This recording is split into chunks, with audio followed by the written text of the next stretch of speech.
I think any player would be hurt by that. And I hope those fans, have their moment where they can look back and say, man, I really shouldn't have done that. And I don't think he's going to get an apology from the fans, but he's done a lot for that city, a lot for that organization, so I think they should rethink that. I applaud him for making a tough decision. It's hard to make that decision with the scrutiny and what people say on social media, and I know what happened last night. You also got to understand, taking the effect that it's a livelihood that if something happens, you can't do something for the rest of your life. So that is much bigger than, I guess, the numbers and whatever they look at. But it's the gift that we've been given, and it's also the curse. Those were Colts fans booing Andrew Luck after news of his retirement broke during the Colts preseason game Saturday night. And following the game, Luck said this about the boos: "It hurt. I'll be honest. It hurt." All right, let's welcome in former NFL Pro Bowler Keyshawn Johnson. Thank you for being here. What's up, Keyshawn? What's up, Keyshawn? Happening? How you guys doing? We're well, thank you. Will, I'll start with you. Was the booing by fans fair or foul? Allow me to take this over. I'd like to go first. I'm going to try to be as nice and as professional as I possibly can be here. I can't believe that I'm saying this. The fans were not wrong. I think people, it's real popular to sit up there and point the finger at the fans, and a lot of times it's justified and it's deserved. But I got to say, it wasn't that, you got to take it, everything should be contextualized. You just found out about a week to go before the NFL, a week and a half before the NFL season start, that your star quarterback, who, by the way, missed the entire 2017 season, comes back, wins comeback player of the year, takes you to the playoff, gets you to a divisional playoff game, and not only do you have a significant portion of your team returning, but you add Devin Funchess to the mix to help out a T.Y. Hilton. You got a massive offensive line. Ebron is coming off an all-pro caliber year. When you look at all of those things taken into consideration, and then in the moment you learn that the man is retired, you're like, what the hell's going on? What is this? Okay, and this is the point that I'm trying to make. Jim Brown didn't retire at age 29. You know when he retired? July 13th, 1966. Barry Sanders retired at age 31. You know when he retired? July 27th, 1999. Calvin Johnson retired at age 30. You know when he retired? March 8th, 2016. If Andrew Luck had retired at any of those times, I don't think you get that kind of reaction. It's that, wait a minute, on August 4th, I think, you told Peter King, I expect to be ready for week one. And 2-3 weeks later, you're retiring. So I think that we have to take that into consideration. I don't think the boos were about him leaving. I think the boos were about the timing. In other words, we get ready to start the season. You've been going through what you've been going through, and a week and a half before the NFL season begins, we get this news. I think that's the problem. And I think as a result of that, I think in this particular instance, first of all, it wasn't everybody. There was some serenading boos. It was loud. But I think those people in that moment deserve that pass. All right, listen. That's what I'm saying. Keyshawn, let me jump on Stephen A. for just a moment here. Here's the thing.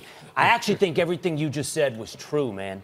The timing of it, the overall sense of disappointment. Colts fans had a real, legit reason to believe they were going to contend for a Super Bowl this year. I was going to toy with them winning the AFC, making my preseason picks.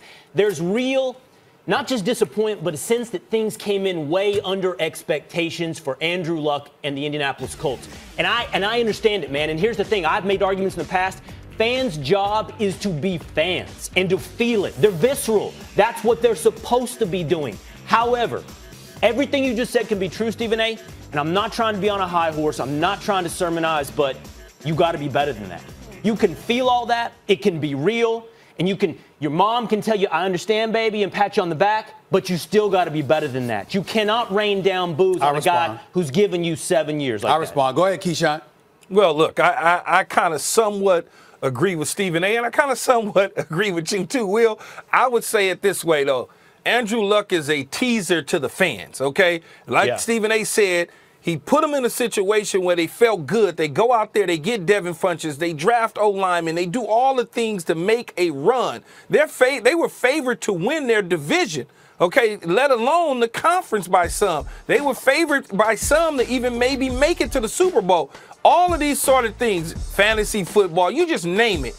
And then all of a sudden you hear, while sitting in the stands at a preseason game, that your star quarterback has decided to retire right before the end of preseason, and now you basically are stuck with the number 2 quarterback having to be your starter, so you're going to feel a certain type of way. Now, as it calms down over the next several days, I'm sure we will see people come out at the fan base and say they were sorry or they were emotional, all of those sort of things. But I don't see 24 hours, it'll be over with as far as the Bulls go. People will celebrate the 7 years that he had in Indianapolis. I think a lot of people are saying now the 7 years, we're all making the 7 years like they won a bunch of Super Bowls. They made some playoffs, they won some divisions, but it's not like they won Super Bowls. We're not talking about Tom Brady. And because we're just talking about a guy who was showing promise from injuries and taking them to the playoffs when they had a bad season the year before. Yeah, Key, and because of that, I'm not sure it's going to go away in a couple of days. See, we all agree the Andrew Luck experiment, Stephen A., in Indianapolis fell short. Honestly, way short of expectations. Well, see, I don't think that's way short, Will. Oh, man. I don't think it's way short. Oh, no, I don't I told you I think you're wrong. Listen, hold on. When Andrew Luck was drafted, he was billed as a generational quarterback. I'm not talking about a first overall pick every other year in the draft. I'm talking about a guy who ousted Peyton Manning. He was next generational quarterback in that direction. Probably Trevor Lawrence. No. Break. Yeah. You got time. We got to go to commercial break. I'm sorry. I got to help you out here because Will and Keyshawn don't want to listen.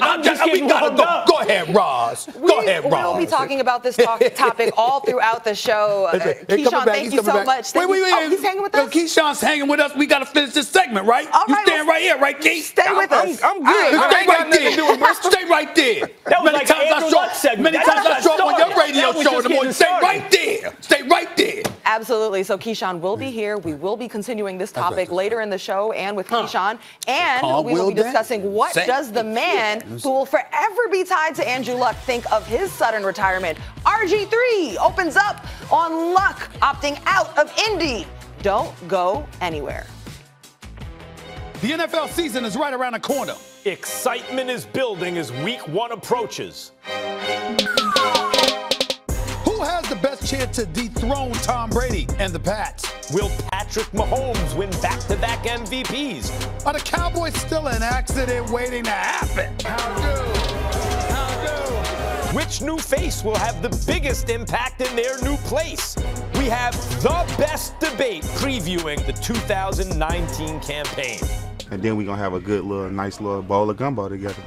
So to get your football fix, it doesn't get any better than right here on First Take.